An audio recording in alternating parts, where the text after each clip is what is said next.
여러분 안녕하세요. 최신 세계 경제 뉴스를 발췌 소개하고 제 의견을 곁들이는 세계 경제는 지금 Current Issues of Global Economy 편집자 정견만입니다. 네, 7월 18일자 세계 경제는 지금 시작하겠습니다. 오늘 토픽 3건과 단신 3건을 소개하겠습니다. 오늘의 토픽은 2분기 중국의 경제 성장률이 소매 판매 증가에 힘입어 7.9%를 기록하였다는 CNBC 보도입니다. 두 번째 뉴스는 6월 중 미국의 소비자 물가가 13년 내 최고인 0.9%나 상승하였다는 로이터 통신 보도입니다. 세 번째 뉴스는 지난주 미국의 실업수당 청구자 수가 작년 3월 말 이래 최저인 36만 명으로 감소하였다는 CNBC 보도입니다.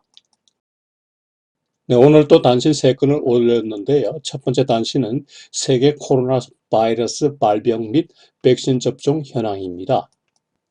두 번째 단신은 7월 20일 다음 주 화요일 제프 베조스 아마존 창업자가 우주 여행을 할 예정인데 지난주에 리차드 브랜슨의 우주 여행과 비교하여 설명드리겠습니다. 세 번째 단신은 다음 주 미국 금융시장 주요 이슈 및 일정입니다. 네, 오늘의 토픽.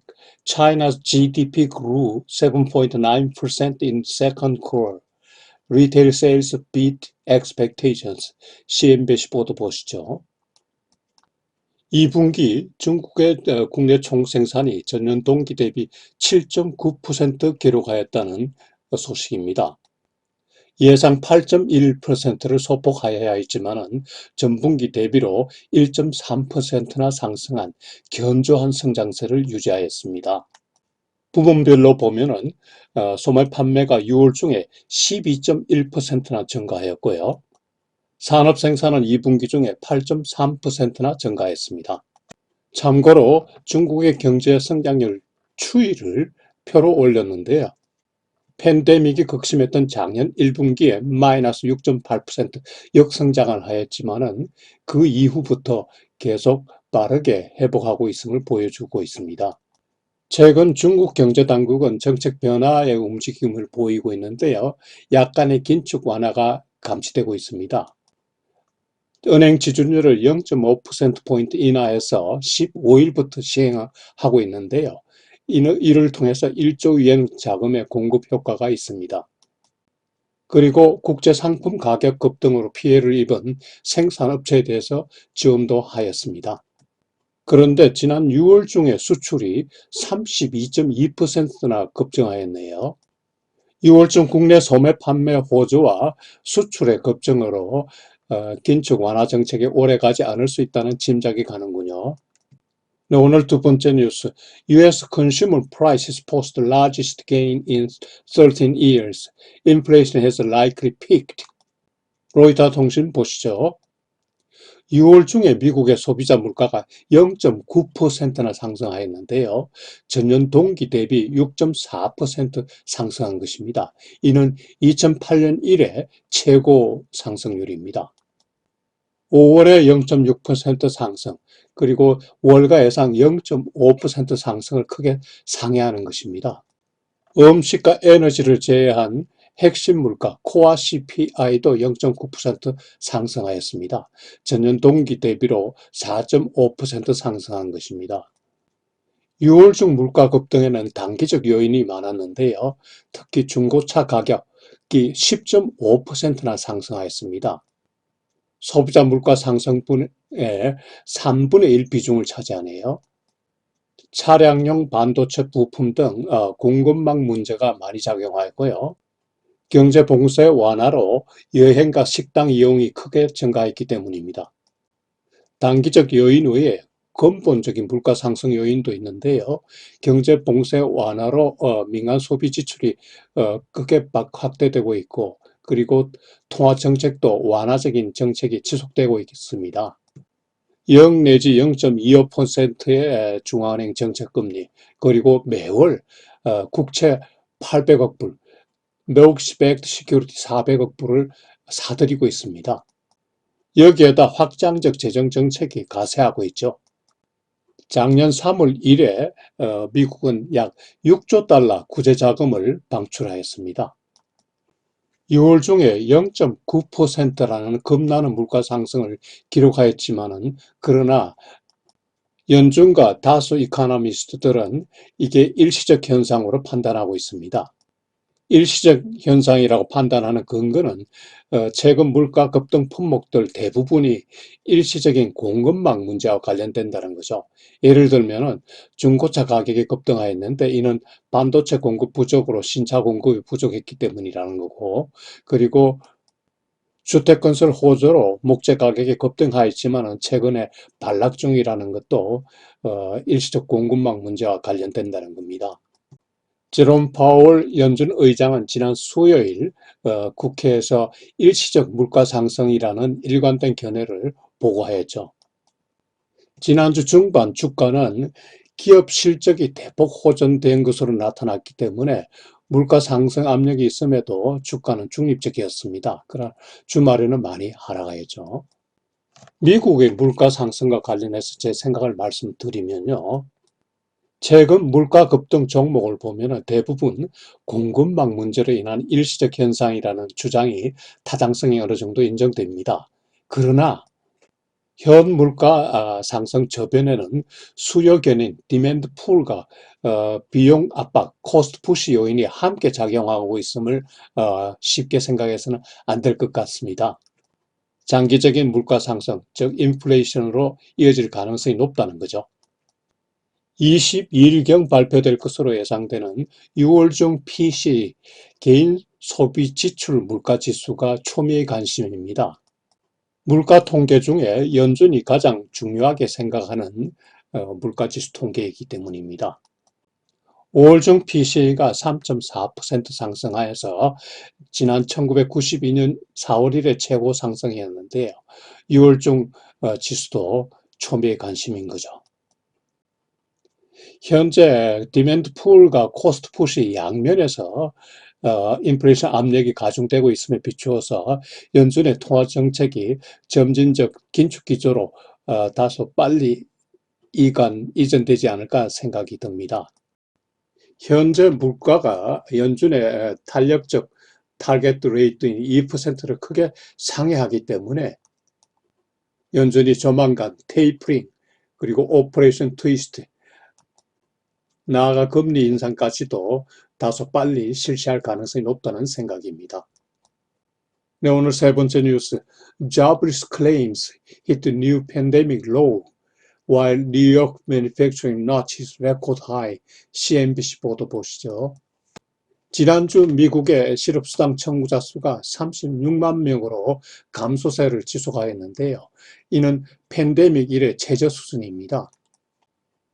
2주 이상 계속 실업수당 청구자 수도 324만 명으로 줄어들었는데요. 이는 전주 대비 12만 6천 명 감소한 수치입니다. 연방정부와 지방정부를 통틀어서 미국의 실업수당 총 청구자 수는 1,420만 명입니다. 전월 대비 44만 9천 명 감소한 숫자라고 하네요. 참고로 연방정부가 주정부 실업수당 외에 추가로 지급하는 주당 $300 자금은 9월에 지급이 종료될 예정입니다. 네, 왼쪽 그래프는 매주 신규 실업수당 청구자 수 추이고요. 오른쪽 표는 2주 이상 계속 실업수당 청구자 수 표인데요. 작년 3월 말 이래 빠르게 급증하여 6월까지 피크를 이루다가 그 이후 빠르게 감소하고 최근에 점차 감소하고 있음을 보여주고 있습니다. 그런데 이런 고용 지표 개선이 주가에는 부정적으로 반영되었네요. 고용 개선보다는 인플레이션 우려가 확산되었기 때문이죠. 앞으로 경제지표 호조 발표가 시장에서는 부정적으로, 즉 인플레이션 우려 확산으로 나타나지 않을까 걱정이네요. 한편 지난 목요일 발표된 6월 중 뉴욕 지역 제조업 지수도 기록적 상승을 한 것으로 나타났습니다. 소위 Empire State Manufacturing Survey라고 해서 뉴욕 페드가 발표하는 건데요. 신규 주문과 출하, 임금 인상 등 전반적으로 호조를 보였습니다. 한편 12개 지역 연준의 의견을 종합해서 발표하는 페드의 그 베이지북 지난 수요일 발표됐는데요. 이것도 아주 좋은 것으로 나왔습니다. 미국 전역에서 온건한 성장에서 강건한 성장으로 바뀌고 있고요. 특히 뉴욕은 strong pace, 강한 성장세를 보이고 있다는 겁니다. 네, 오늘 첫 번째 단신 세계 코로나 바이러스 발병 상황입니다. 네, 7월 16일 금요일 밤 현지 시간 7시 21분 현재로 전 세계 1억 8,865만 5,968명이 확진되었습니다. 전주 대비 1.8% 증가하였고요.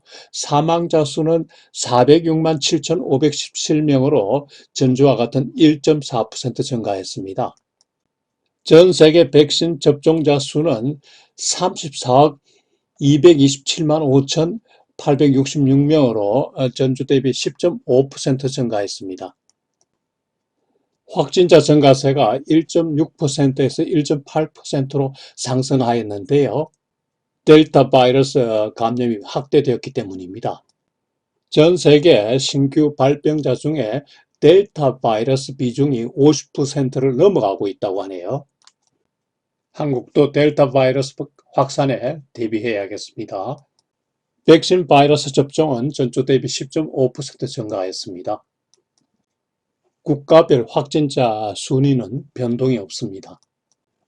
그런데 1위인 미국의 지난주 확진자가 많이 증가했는데요. 지난 16일 금요일 예를 들면 신규가 38,707명입니다. 신규 확진자가 11,000명대 수준까지 빠지다가 최근 다시 상승하고 있네요. 걱정입니다. 신규 확진자 반 이상이 델타 바이러스 감염이라고 하네요. 네, 오늘 두 번째 단신은 7월 20일 내일 모레 화요일 제프 베조스 아마존 회장이 우주 여행을 할 예정이라는 소식인데요. 베조스 회장이 2000년에 설립한 블루 아리진사가 개발한 뉴 세파드 로켓형 우주선을 타고 고도 66마일 상공까지 비행할 예정입니다. 베조스 회장은 매년 아마존 주식 10억 불어치를 판매해서 뉴 세파드 개발에 사용해왔죠. 이번 우주 비행에는 4명이 탑승할 예정인데요. 본인과 그리고 동생, 그리고 세계 최고령 여자 우주 여행사 펑크 여사, 그리고 세계 최연소 우주 여행객이 되는 18세 한 청년입니다. 블루 오리진사는 이번 여행 성공 후에 우주 여행 단가 및 그리고 티켓 매각 계획을 발표할 예정입니다. 7월 11일 성공한 버진 갤럭틱사의 우주 여행과 그리고 7월 20일 발사되는 블루 오리진사의 우주 여행을 비교해 보았습니다. 마켓 워치사가 그 핵심 차이점을 표로 잘 만들어 놨군요. 화보를 보면서 간단하게 설명드리면요. 우선 버진 갤럭틱사의 그 우주 비행은 위에 보이는 그 유니티가 비행 모선 이브의 아래 매달려서 15km 상공까지 활공 비행을 해서 올라가서 15km 상공에서 분리된 뒤에 로켓 발사가 됩니다. 이어서 53.5마일 상공까지 치솟아서 거기에서 3, 4분간 우주 체험을 하고요. 그 후 바로 활공 비행으로 내려와서 발사 장소에 착륙하게 되는 겁니다. 활공 비행인 거죠. 따라서 조종사 2명이 필요합니다. 7월 11일 성공 후에 예약자가 늘어나서 700명을 넘었다고 하네요. 1인당 비행 단가는 25만 불입니다. 이에 비해 7월 20일 발사되는 블루 오리진사의 우주 여행은요. 종전의 유인 우주선 발사와 비슷한데요. 뉴 세퍼드 로켓으로 발사된 뒤에 우주까지 치솟은 뒤에 캡슐이 분리됩니다. 62마일 상공까지 치솟은 캡슐에서 우주 체험을 3, 4분간 하게 되는 거죠. 그 후에 이제 하강하게 되는데 이제는 옛날과 같은 방식인 낙하산에 매달려서 돌아오는 거죠. 발사에서 착륙까지 모든 게 자동으로 이루어지므로 파일럿 조종사가 필요 없죠. 보다 자세한 내용은 화보를 참고하시기 바랍니다. 네, 세 번째 단신, 다음 주 미국 금융시장 주요 이슈 및 일정표 보시죠. 2분기 실적 발표가 지난주부터 시작됐는데요. 이번 주에 좀 더 많이 발표하죠. 항공사들, 철도사들, 그리고 코카콜라, 존슨앤존슨, 넷플릭스 등이 발표하고요.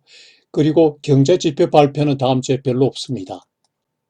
10년물 국채 수익률 하락세가 다음 주에도 계속될지 궁금한데요. 인플레이션과 경제 회복세 지속 여부 등과 관련이 되기 때문입니다. 요일별 일정은 표를 참고하시기 바랍니다. 네, 오늘 또 세계 경제는 지금을 예측해 주셔서 대단히 감사합니다. 여러분 다음 한 주도 즐겁고 보람차게 지내시기 바랍니다. 안녕히 계십시오.